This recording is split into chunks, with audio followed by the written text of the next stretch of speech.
Baruch Shabbat Yom, brothers and sisters, Hebrews in Jamaica, the Caribbeans, the West, to the four corners of the earth scattered greetings. This Shabbat lesson, uh, we're going to title it Star of Ramphan. The Star of Ramphan, brothers and sisters. Right?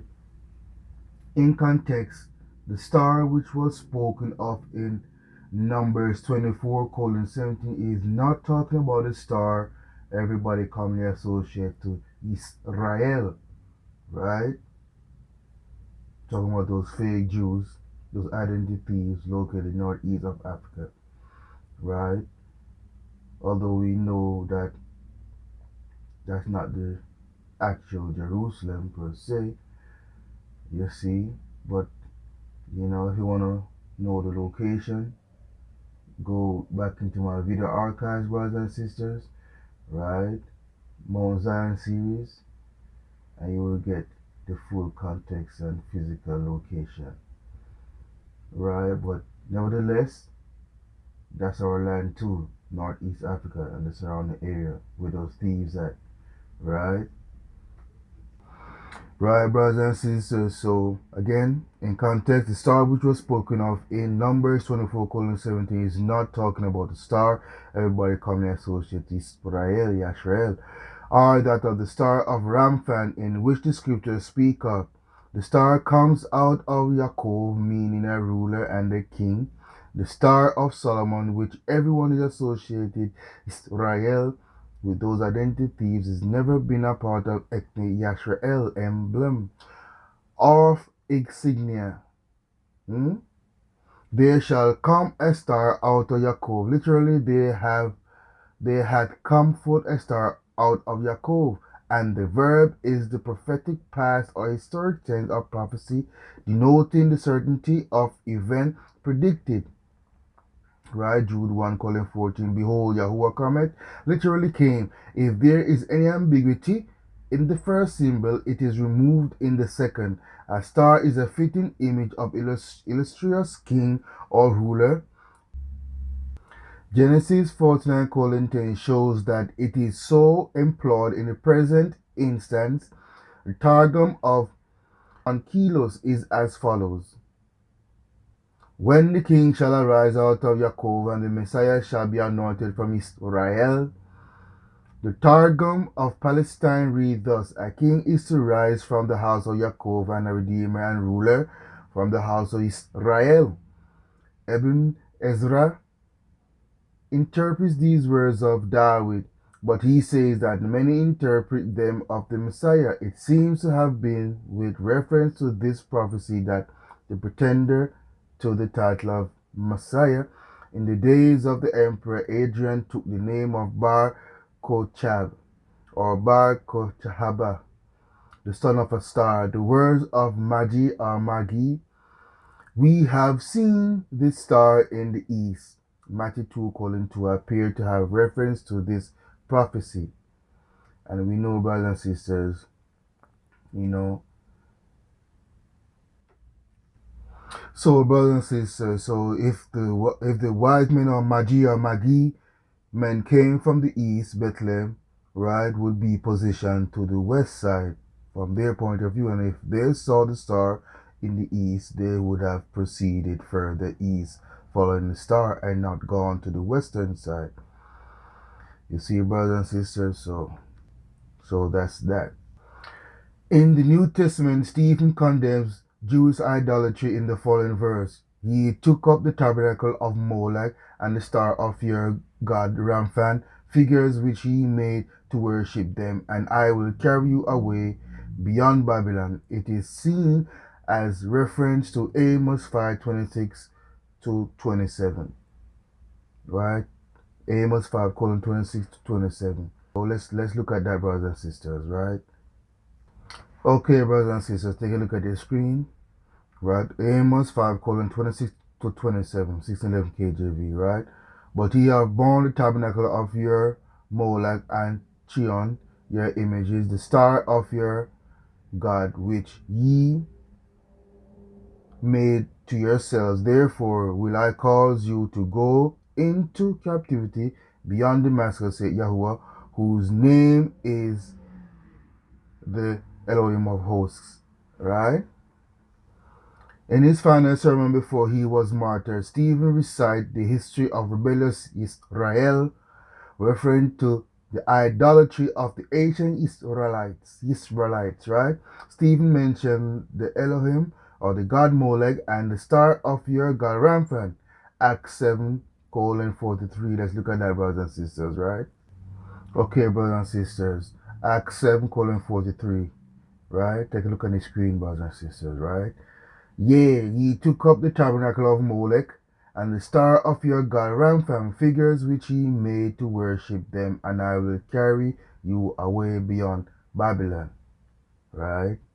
So you see all these references to star and its connection to false god and idol worshipping, right? That's the same image you see over there in the land of Israel, where those thieves at, right? And identity thieves, right?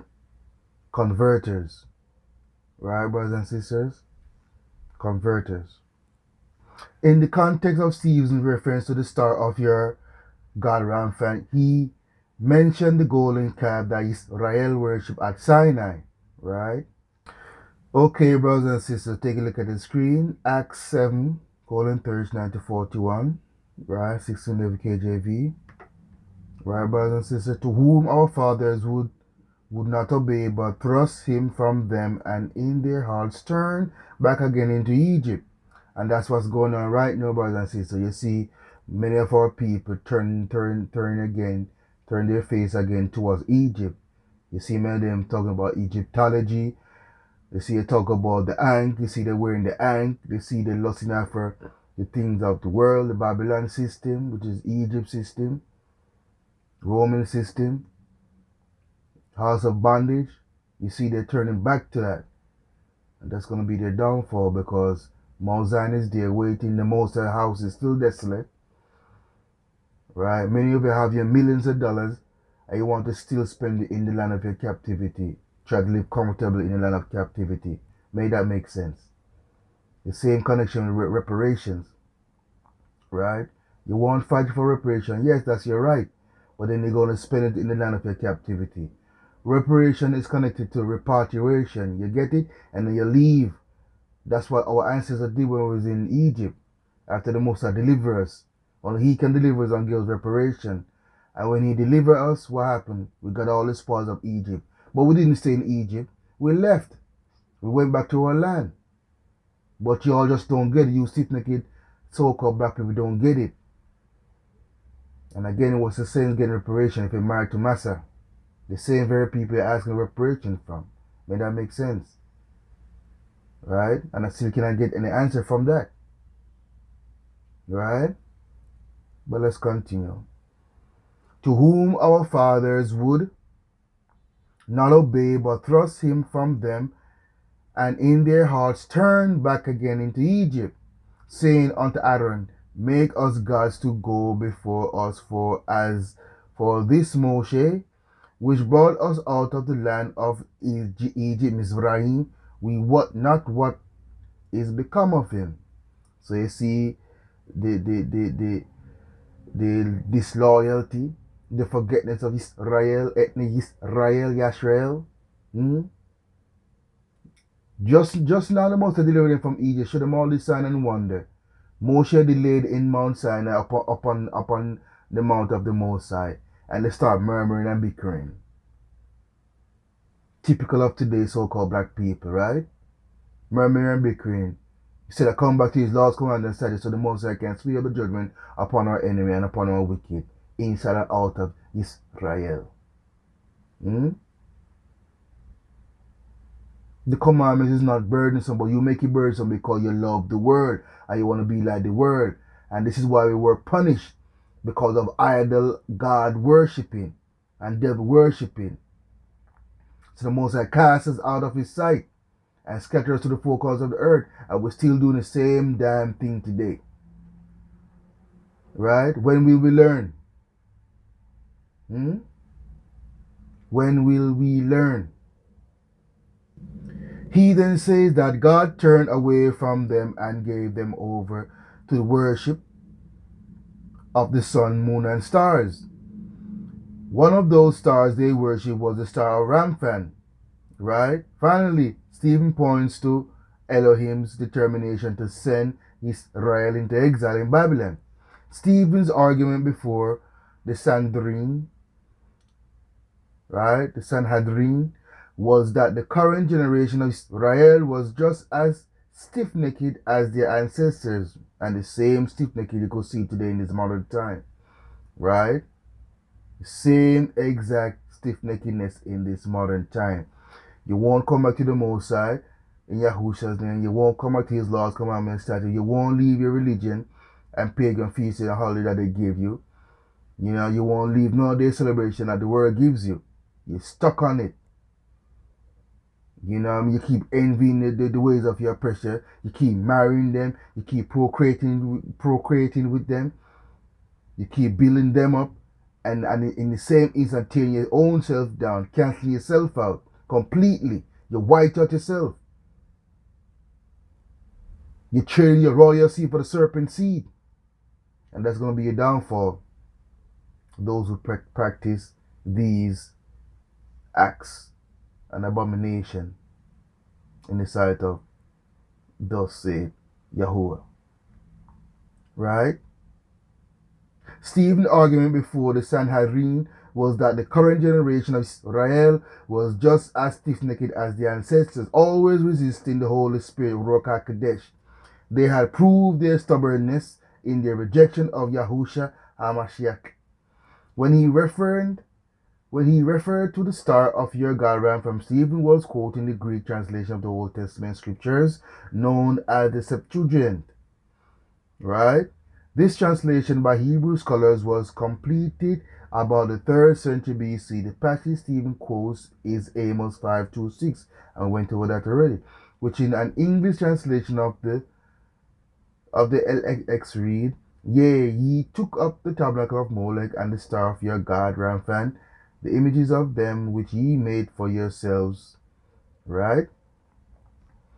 In the Hebrew text of Amos 5:26, the name translated as Ramphan is Kion, spelled Chion. Right? Kion is K-I-Y-U-N, Kion, spelled Chion, C-H-I-U-N, Chion, or Kwawan, or Kiwan. Right? It seems the Babylonians worship a god of their own imagination and name him Kion, whose place in the heavens was as a wandering star that they also named Kion after their god. All the ancient people had observed that some stars, in actuality planets moving through the sky, while other stars, the genuine stars, were fixed. The Greek term asteris planetia, shortened to just planetia, meant wandering star. The ancients made no distinction between stars and planets. To them, they were all stars of some type. Thus, Saturn was considered a star, and the deity associated with him was a star god. And we know it's Hashatan, the one falling, right? Like lightning, right? Right, brothers and sisters? And also, Hashatan is associated with morning star, right? So you'll find that reference in Isaiah U 14:12, right? Connection with to Hashatan, right? So the idea of a bright morning star is a star that outshines all the others, and Yahusha is the one who is called bright star. So you have two comparisons, right? I just give the connection to Hashatan, the morning star in Isaiah U. Now here's another one concerning Yahusha. So I don't want you to get the confusion. I don't want to get you confused, right? So the idea of a bright morning star is a star that outshines all the others, and Yahusha Mashiach is the one who is called bright. Shatan was a morning star. Yahusha as Elohim incarnate, right? The Adonai of the universe is the bright and morning star, right? Yahusha is the most holy and powerful light in all the universe. So while both Yahusha and Shatan can be described as morning star, in no sense is this equating Yahusha and Satan, right? Yahusha and Satan. Satan is a created being, period, right?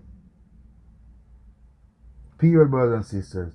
And the same reference you could make with the reference of lion, because we know Yahusha is the Lion of Judah. And the scripture also refers Satan as a lion seeking to devour. Two different lions, right? Two different stars, right, brothers and sisters? So I hope that clarification, you know what I mean, clear up all confusion, right? The two stars, right? All right, brothers and sisters.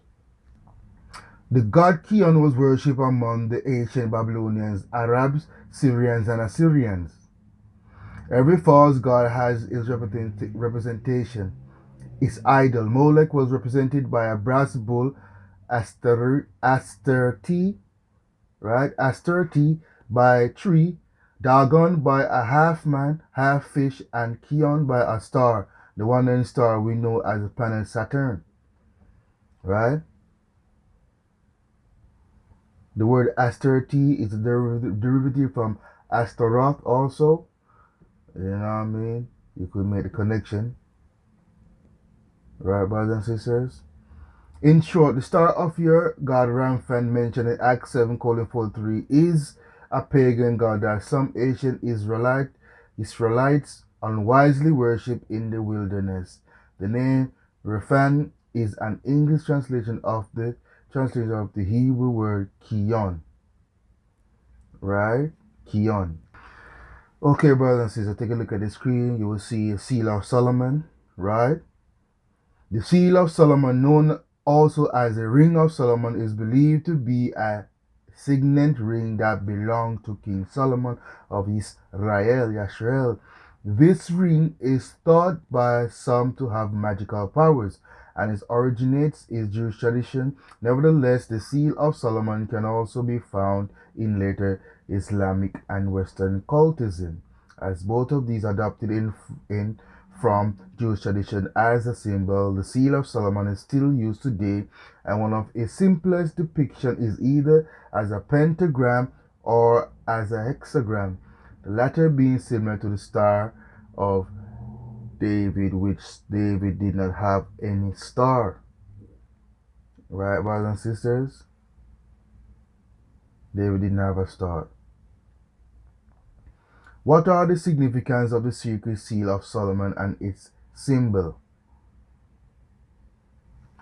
What are the significance of the secret seal of Solomon and its symbol? The seal from God. One source in which the seal of Solomon is mentioned is the Testament of Solomon. This is a pseudo-depigraphic treatise of the forms and activities of demons and the charms effective against them. It has been claimed that this text was written by Solomon himself and provides account of certain experiences that the king had during the building of the temple.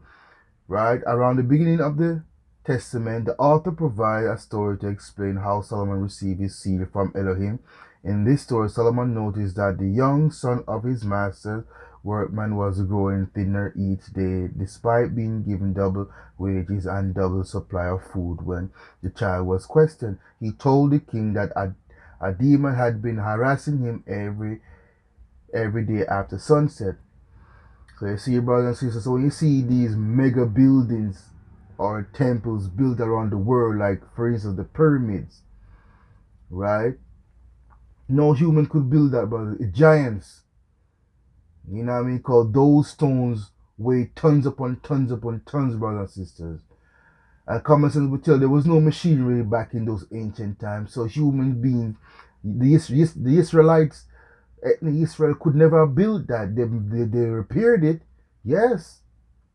They might repair just like you repair a house, but they didn't actually build the massive building itself, brothers and sisters. And the same procedure to all those ancient buildings you see across the earth, brothers and sisters. Humans didn't build those. Yes, brothers and sisters, I did a video. There were giants before and after the flood concerning these things. So do check it out, brothers and sisters, right? In my video archives, right?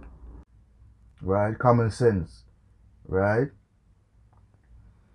So this is prayer of the king, King Solomon. I pray thee, O king, listen to what has befallen all that my child hath, after we are all released from our work on the temple of Elohim after sunset. When I lie down to rest, one of the evil demons comes and takes away from me one half of my pay and one half of my food. Then he also takes hold of my right hand and sucks my thumb. And lo, my soul is oppressed, and so my body waxes thinner every day. So this is the account of the servant of King Solomon. He told to the king, right? It's not a prayer of Solomon himself, but this is a recount, an experience that the servant of King Solomon is telling King Solomon, right? And these are reference of the books you can go and check out for yourself, right? The Lost and Confederate Treasures of King Solomon, the legendary Queen of Sheba and her iconic visit with King Solomon.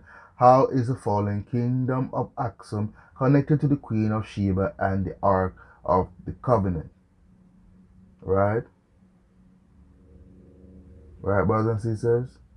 Solomon then prayed to Elohim for help, who answered the king's prayers by sending him a magic signet ring which had an engraving of a pentagram on its seal. And it came about through my prayer that grace was given to me from Yahweh Sabaoth by Michael, his archangel. So this is King Solomon's prayer, right? And it came about after he prayed, and it came about through my prayer that grace was given to me from Yahweh Sabaoth by Michael, his archangel. He brought me a little ring having a seal consisting of an engraved stone, and said to me, Take, O Solomon, king, son of David, the gift which Yahweh Elohim has sent thee, the highest Sabaoth. With it thou shalt lock up all demons of the earth, male and female, and with their help thou shalt build up Jerusalem. But thou must wear this seal of Elohim, and this engraving of the seal of the ring sent thee is a pentaphor. Right? Pentaphor. Right, brothers and sisters? Using this ring, Solomon began to bring demons under his control, beginning with Orneas, the demon who had been tormenting the son of Solomon's master workman. By questioning the demons whom he summoned, Solomon was able to learn their names, how they persecuted human beings, and how they could be countered. Additionally, the king was able to make these demons work for him. For example, Solomon commanded demons Asmodeus to help with the construction of the temple. This is what I was talking about, brothers and sisters. Right? Because you see those massive stones that The temple of the Most High was, man, look, brothers and sisters, no humans can lift these stones, but giants can. 50-foot giants, 60-foot, 100-foot giants, weigh over 1,000 to 3,000 pounds, brothers and sisters. Come on now. You know what I mean? Come on now. Right? As Yahuwah, Elohim of my fathers liveth, I will lay iron on thee to wear, but thou shalt also make the clay for the entire construction of the temple, treading it down with thy feet. Once the construction of the temple was finished, Solomon had the demons imprisoned in bottles.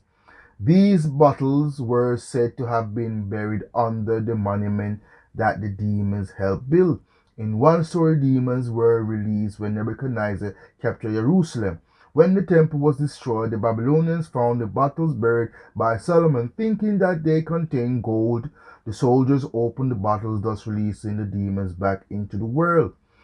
Here's some books to the contrary, brothers and sisters. The ancient site of Takti Solomon, Iran's throne of King Solomon.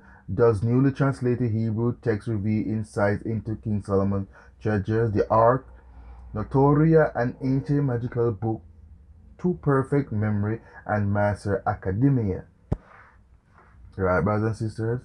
Symbolic value. Another story found in the famous 1001 Nights Tales of a fisherman who found one of Solomon's trapped demons, referred to as a genie. Right? You see how they present genie in cartoons as a good character. He's a demon, brothers and sisters. I tell you, these Disney cartoons and magic shows. You see, they put all the demonic symbols and pedophile symbols and homosexual symbols and lesbian symbols, and you see what I mean, all those upside down triangles, and brothers and sisters, they're demonic. Symbolic value. Another story found in the famous 1001 Nights tells of a fisherman who found one of Solomon's trapped demons, referred to as a genie. A genie in a bottle? It just cannot make these things up, brothers and sisters. In the tale, this was a small copper vessel which had a leaden seal on it. This seal, which is the seal of Solomon, is described as having the great name of Elohim engraved on it. And here's an image right on the screen, brothers and sisters. Take a look at it. So this seal, brothers and sisters, is the seal of Solomon, is described as having the great name of Elohim engraved on it. Right? So I'm going to give you a little history of that vessel, copper brass vessel, right? So like I said, the image is on your screen, brothers and sisters, right? The vessel of brass. This is the form of the vessel of brass wherein King Solomon did shut up the evil spirit, etc. See figure 158, 159. You're seeing it right now. Somewhat different forms are given in the various codices. The seal in figure 160 was made in brass to cover this vessel with at the top. This history of the genie shut up in the brazen vessel by King Solomon recalls the story of the fisherman and genie. We just went over that just now, right? In the Arabian Nights, in this tale, however, there was only one genie shut up in a vessel of yellow brass, the which was covered at the top with a leaden seal. This genie tells the fisherman that his name is Sakar or Sakar, right? Sakar or Sakar, color bronze letters black on a red band. Right, brothers and sisters? Sakar or Sakar, right? Right, brothers and sisters, here's another illustration of that same brass vessel, right? And also here's the book I was telling you about, brothers and sisters, right? 1001 Nights. There is no reference to the star or shield of Davidinicus. Let me repeat. There is no reference to the star of Davidinicus. Let me repeat. There is no reference to the star or shield of Davidinicus in the Bible. There are several rabbinical tales, right? There are several rabbinical tales As to the origin of the Star of David, this ranged from the star being the shape of King David's shield, to being a symbol of King Solomon's signet seal ring, to being an invention of Bar Kokhba, the Jewish leader who led what is known as the Bar Kokhba revolt against the Roman Empire in AD 132. Right, brothers and sisters? So, the significance of the sacred seal of Solomon and its symbol. Right? The seal of Solomon, known as the Ring of Solomon, is believed to be a signet ring that belonged to King Solomon of Israel. This ring is thought by some to have magical powers and its origin in Jewish tradition. Nevertheless, the seal of Solomon can also be found in later Islamic and Western cultism, as both of these adopted it from Jewish tradition as a symbol. The seal of Solomon is still in use today, and one of its simplest depictions is either as a pentagram or as a hexagram. The seal of Solomon in the 17th century, Gemori, the Lesser Key of Solomon. Apart from such purported mystical qualities, the seal of Solomon possesses symbolic values as well. For example, the base of the seal is shown to touch the ground, whilst its tip reaches the heavens, thus symbolizing a harmony of opposites. An example of this harmony can be seen in the statement that the seal of Solomon symbolizes the link between science, beauty, metaphysics, with elements of medicine and magic, astronomy, and astrology. You can see that image on the screen right there, brothers and sisters, right? Right, brothers and sisters, so there you have it.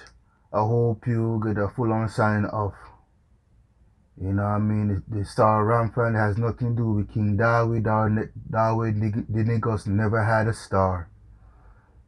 King Solomon had a seal, but King David never had a star, brothers and sisters, right? So the star you see over there with those identities, that's the star of Ramphan. Has nothing to do with King David, right? King Solomon, however, did has a seal, a pentagram seal, right, brothers and sisters, and that was for specific tasks and duties that the Most High allow King Solomon to involve in, because King Solomon, got to understand, King Solomon was and is still the wisest man on earth, brothers and sisters. And the Most High, when the King Solomon asked King Solomon, what your heart desire, what you need from me, and I will grant it to you. And King Solomon asked the Most High for wisdom. He didn't ask for money. He didn't ask for, possession and property. He asked for wisdom. And because of that simple request, the Most High add additional blessing and say he gonna bless him with riches and knowledge beyond the human imagination. And no man since, before and after could never match up to King Solomon, brothers and sisters, right? So that is the will of the Most High, for him to accomplish certain tasks and certain things. Right, brothers and sisters, so on that note, Bruk Yahuwah Tizivaho Bruk Yahusha Mashiach, Shina, Vishina, blessed love and shalom.